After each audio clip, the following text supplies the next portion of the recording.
প্রিয় মানুষের বার্থডে হবে আর ভালো কিছু রান্না করব না, সেটা তো হয়ই না। আসসালামু আলাইকুম এভরিওয়ান, কেমন আছেন সবাই? আলহামদুলিল্লাহ, আমরা তো ভালো আছি। আজকে আবারও একটা মজার রেসিপি নিয়ে চলে আসলাম। আজকে রান্না করব তেহারি। ওই যে ফার্স্টেই বললাম প্রিয় মানুষের বার্থডে হবে আর মজার কিছু ভালো কিছু রান্না করব না, সেটা তো হয়ই না। আজকে আমি তেহারি রান্না করব, গরুর মাংসের তেহারি। এই যে তেহারির ফাইনাল লুকটা, কার কার পছন্দ তেহারি সবাই কমেন্টস করে জানাবেন। আর তেহারি রেসিপিটা যদি দেখতে হয় তাহলে ফুল ভিডিওটা দেখতে হবে। আর আপুর ভিডিও যদি ভালো লাগে তাহলে অবশ্যই অবশ্যই বেশি বেশি করে শেয়ার করে দিবেন। আপনি দেখবেন, অন্যদেরকে দেখার সুযোগ করে দিবেন। মজার তেহারি, খুবই মজা। একবার হলেও বাসায় রান্না করে খাবেন আর ফুল ভিডিওটা দেখবেন। ফুল ভিডিও না দেখলে কিন্তু আপনারা বুঝবেন না। তেহারির রেসিপিটা পুরো ভিডিওটাই আমি দিয়ে দিব, আপনারা দেখে নেবেন। তাহলে আসেন কথা না বাড়িয়ে এখন রান্নায় চলে যাই।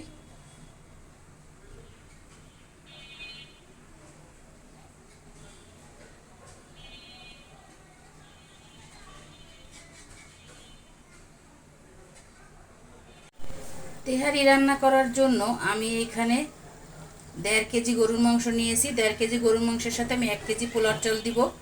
আর তেহারি রান্না করার জন্য আমি একে একে যে মশলাগুলো আছে, যেমন মরিচের গুঁড়া সামান্য পরিমাণ দিছি, সাথে দিছি কাঁচামরিচ, ধনিয়ার গুঁড়া, জিরার গুঁড়া, স্বাদ মতো লবণ, আদা রসুন পেস্ট, আর দিছি টক দই, জায়ফল, জয়ত্রী, সাথে থাকবে কিশমিশ আর বাদাম বাটা। এটা দিয়ে আমি মাংসটা কষিয়ে নিব। এরপর তেহারি চালটা ভেজে তেহারির ভিতরে মাংসটা দিয়ে তেহারিটা রান্না করে নেব।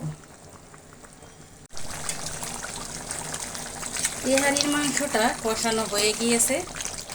এখন আমি এটার সাথে আলু দিয়ে দিব। আমি আলু দিব আজকে তেহারিতে, আপনারা চাইলে নাও দিতে পারেন। আমার কাছে একটু আলু দিলে তেহারিতে ভালো লাগে, যেহেতু ঘরোয়া তেহারি। রেস্টুরেন্টে হয়তো আলু দেয় না, বা অনেক রেস্টুরেন্টে দেয়। আমার কাছে ভালো লাগে একটু তেহারিতে আলু দিলে। আপনাদের কাছে কেমন লাগে কমেন্টস করে জানাবেন। আর আপুর ভিডিও যদি ভালো লাগে তাহলে বেশি বেশি করে শেয়ার করে দিবেন।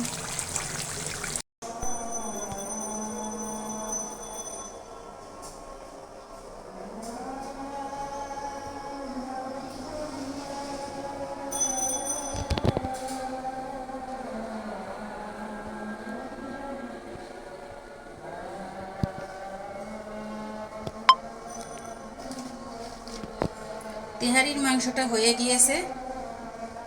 এই দেখেন কালারটা কত সুন্দর এসেছে।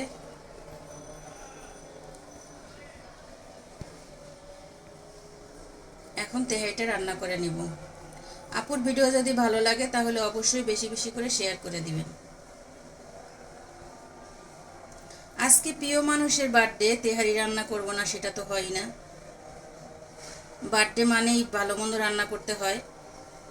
অনেক সময় অনেকে রান্নাও করে না, বাইরের থেকে কিনে খায়। আমি ঘরেই রান্না করব। ঘরে আজকে আমি তেহারি রান্না করব। প্রিয় মানুষের বার্থডে বলে কথা। তেহারির চালটা বসিয়ে দিয়েছি। আমি এখানে 1 কেজি পোলার চাল নিয়েছি। 1 কেজিতে 3 মগ হয়েছে। 3 মগে 6 মগ পানি দিতে হবে, কিন্তু আমি 6 মগ পানি দেইনি, যেহেতু আমি তেহারি রান্না করব। মাংসের ঝোলটাও আমি দিয়ে দিয়েছি এখানে ঝোলের সাথে। যেহেতু আমি তেহারি রান্না করব, এই জন্য পানির পরিমাণটা কম দিতে হবে। আমি 3 মগে 6 মগ পানি দিতে হবে, কিন্তু 6 মগ না, আমি 4 মগ পানি দিয়েছি। যেহেতু মাংসের গ্রেভি আছে, গ্রেভিতে চাল বেশি পানি দিলে চালটা সেদ্ধ বেশি হয়ে যাবে, আঠা আঠা হয়ে যাবে। এই জন্য পানির পরিমাণটা তেহারির ক্ষেত্রে একটু কম দিতে হবে।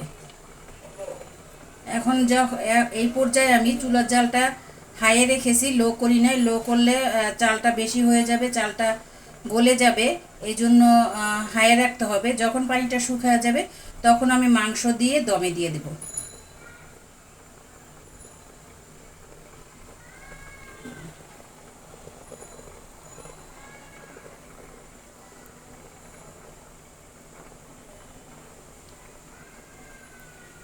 এই যে পানিটা শুকিয়ে গেছে,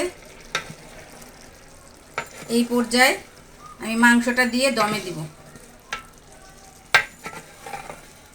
মাংসটা আপনি চাইলে আগেও দিতে পারতেন, কিন্তু আগে না দেওয়াই ভালো। মাংসটা আমি আগে রান্না করে নিয়েছি, এই জন্য আগে দেইনি। পরে দিলেও সমস্যা নেই, আমি সবসময় পরেই দিই। পানিটা শুকানো, চালের পানি শুকানোর পরে মাংসটা দিয়ে দমে দিই। এখন মাংসটা দিয়ে দমে দিব। যে মাংসটা দিয়ে দিয়েছি, এখন মাংসটা পুরো চালের সাথে মিশিয়ে দমে দিয়ে দিব।